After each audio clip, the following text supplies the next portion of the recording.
Today, we're going to novelize Netflix's Arcane.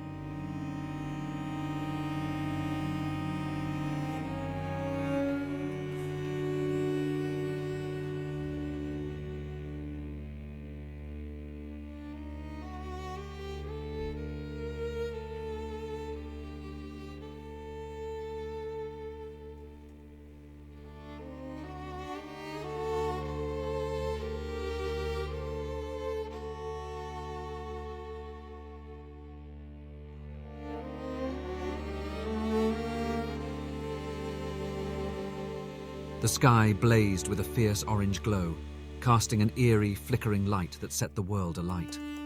Concrete monoliths, once proud and imposing, now stood as ghostly silhouettes, their significance consumed by the relentless, haunting inferno.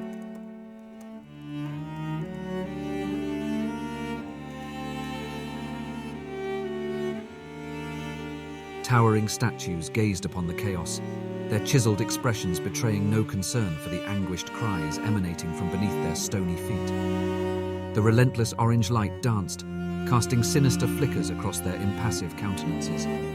A stray ember kissed the cheek of one statue, igniting a momentary fiery caress.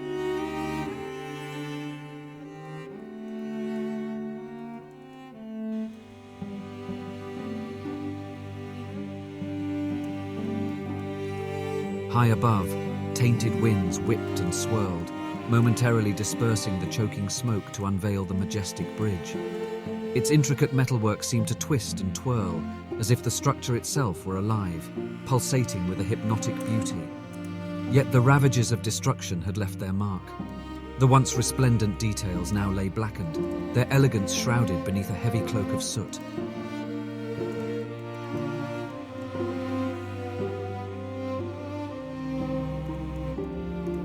Down below, the relentless screams persisted. Unlike the world above, the polluted gusts failed to touch this man-made terrain. In this realm, only two elements reigned: the suffocating smoke and the hidden mysteries it concealed.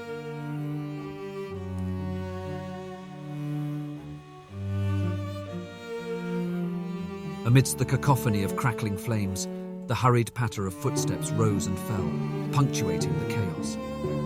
A shadowy figure emerged, barely visible through the veil of smoke. He was there, shifting, quivering, bracing himself against an impending force yet to be revealed. He tumbled to the ground. Perhaps it was a slip, or maybe something more.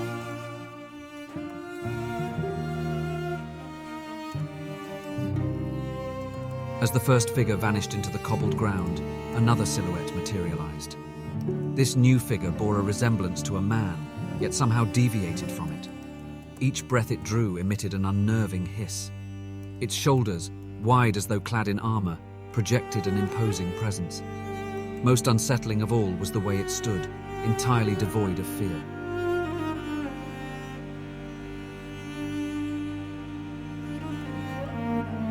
The mysterious figure aimed a gun at the fallen man, the one who may have merely slipped. A gunshot rang out, and in that brief, explosive flash, the dark metallic armor of the attacker was revealed.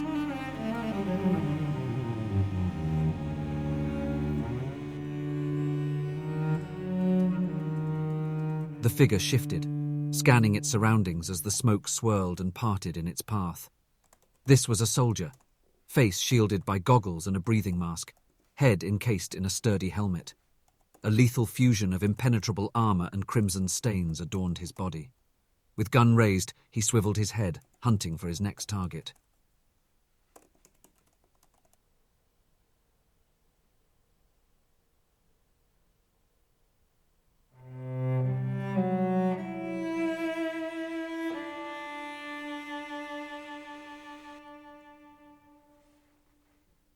Motionless they remained, even as flames nipped at their skin. They were as still as the charred and battered items strewn across the cobblestones. Eyes wide, their gazes fixed straight ahead, yet seemingly empty. Pale lips matched their ghostly complexions. Amid the turmoil, their serene expressions stood out as the sole oasis of tranquility.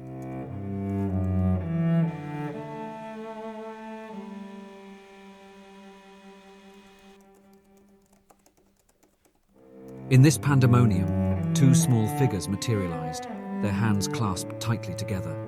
They moved cautiously, unhurried. One stood a foot taller than the other, the latter being a child with blue hair, now dulled to a muted grey. She shielded her eyes with one hand, while her lips softly whispered a melody.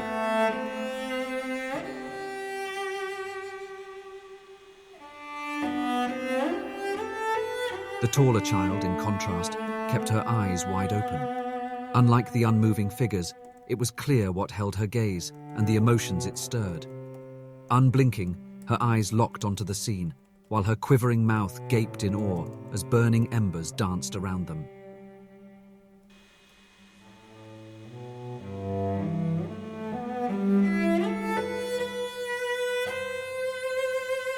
The smaller child risked a glance, finally lowering her hand to reveal the scene before her. The expression that crossed her face was one no child should ever wear, an echo of the taller child's horrified visage. They paused, standing side by lonely side, absorbing the sight of the raging inferno, the devastation, and the billowing black smoke that climbed skyward, smothering the once azure expanse above.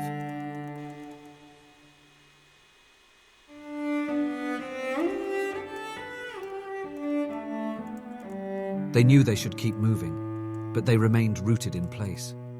They sensed the encroaching flames and the peril of being consumed by the blaze. The vivid bursts of orange drew nearer, but still they stood there, transfixed in the horror abound. Their grip on each other's hand tightened.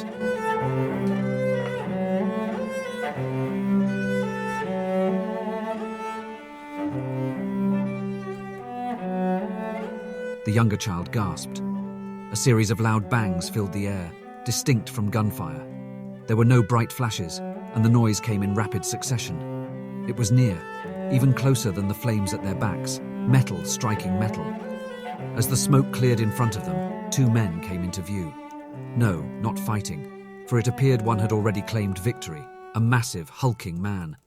Unsatisfied with his triumph, he continued pummeling the motionless loser. Eventually, he released his battered opponent, standing with the slumped posture of a menacing creature. His gaze locked onto the children, eyes blazing from his recent conquest, fueled by a thirst for shattered bones and further carnage.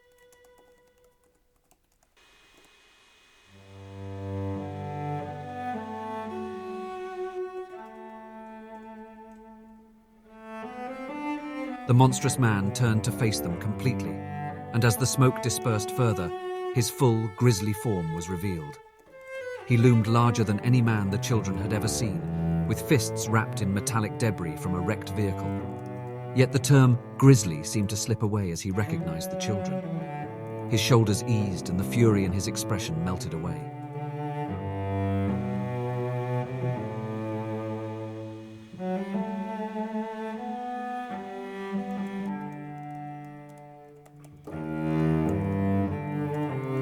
The fear and uncertainty that gripped the children seemed to vanish, replaced by a single shared emotion: recognition.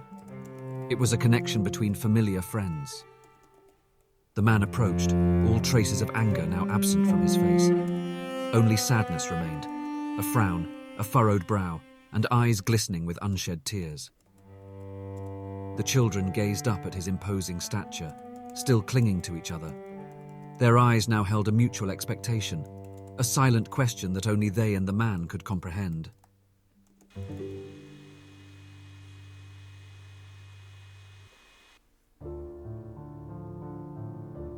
The man closed his eyes and shook his head.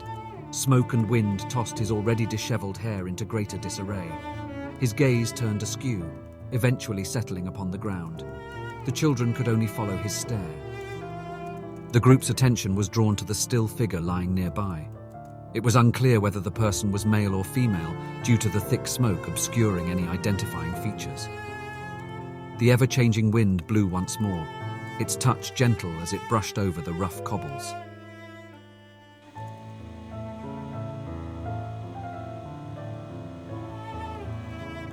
As the wind whipped the smoke aside, a woman came into view.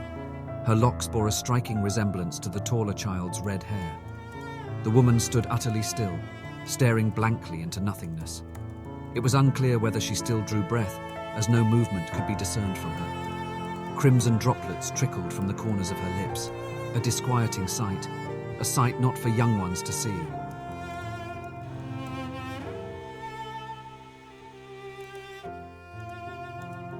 The younger child clutched the older child's arm, pulling her closer. The small one crumpled, her body folding in on itself as she lowered her head. Her entire frame seemed to shrink, as if trying to vanish from the chaos around them.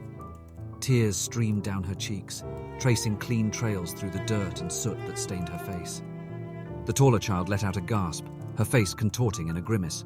She recoiled, taking a step back. The younger child lifted her gaze to her companion, her lips trembling with an unsaid emotion.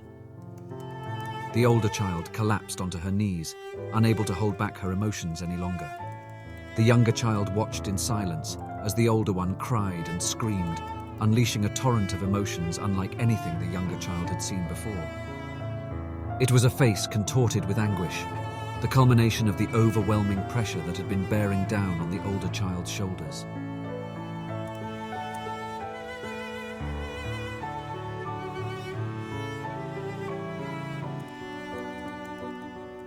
The younger child wrapped her arms around the older one's neck, joining in her tears and sobs. As the older child shook with emotion, the younger one moved in perfect sync with her, as if to help shoulder the weight of the world collapsing around them. It was a sisterly bond, an unspoken understanding that this was the right thing to do. The man observed them for a time that felt like eternity. A sense of defeat radiated from him as he surveyed the destruction and sheer death.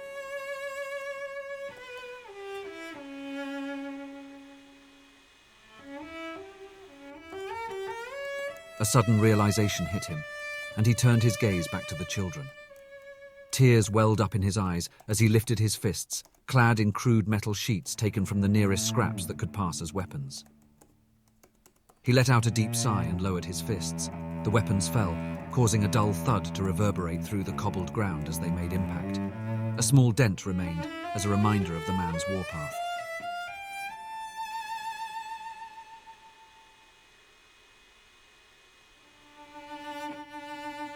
The towering statues of the bridge loomed above them, their stoic expressions illuminated by the growing flames. Yet as the flickering light danced across their hard features, an underlying anger seemed to simmer in their eyes, a disapproving frown, a poisonous judgment reserved for the lowest of the low.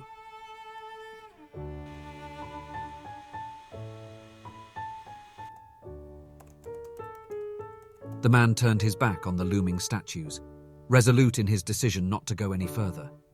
Instead of the makeshift metal knuckles, he now held the children in his strong embrace. They clung to him tightly, finding comfort and security in his presence.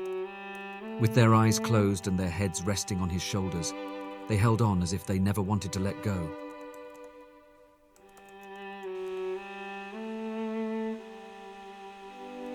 The older child opened her eyes for one final look at the nightmare before them, the sickly orange glow that enveloped the bridge. Through the billowing pillars of smoke, she could just make out armored soldiers, their weapons raised high as they searched for any survivors that weren't among their own. The ground was littered with lifeless bodies, some impaled on flattened rods, others still burning to a crisp. The soldiers were falling back, their mission accomplished.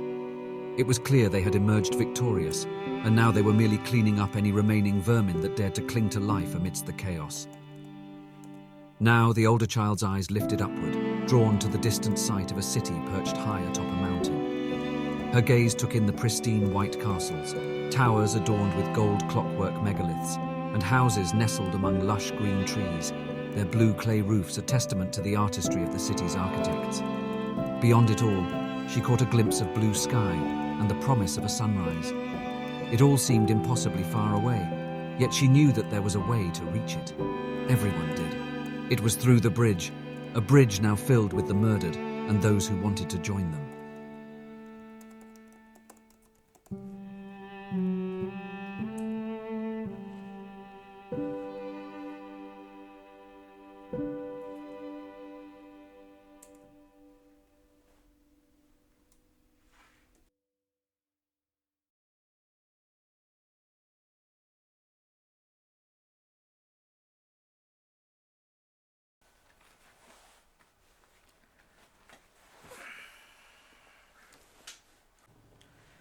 I really, really wanted to do this video since last year, and finally, I'm done.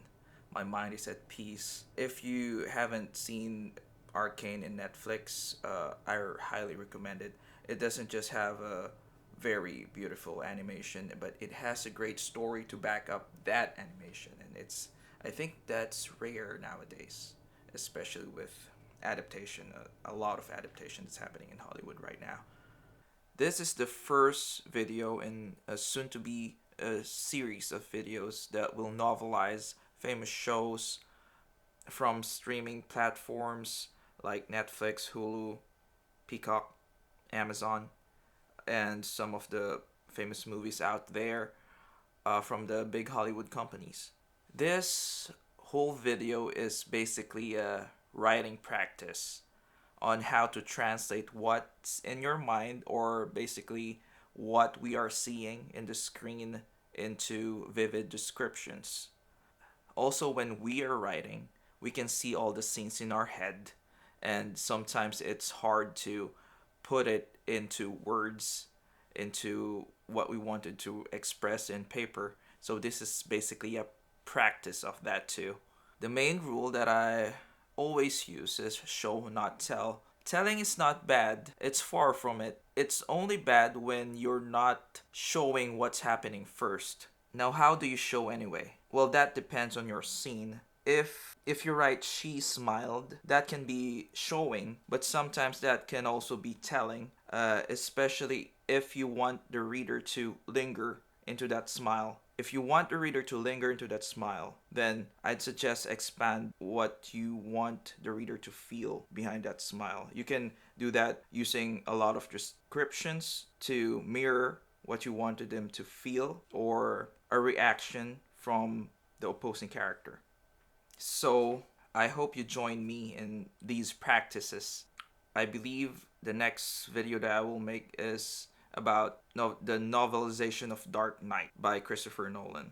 If you like this video, please like and subscribe, and I'll see you next time. Bye.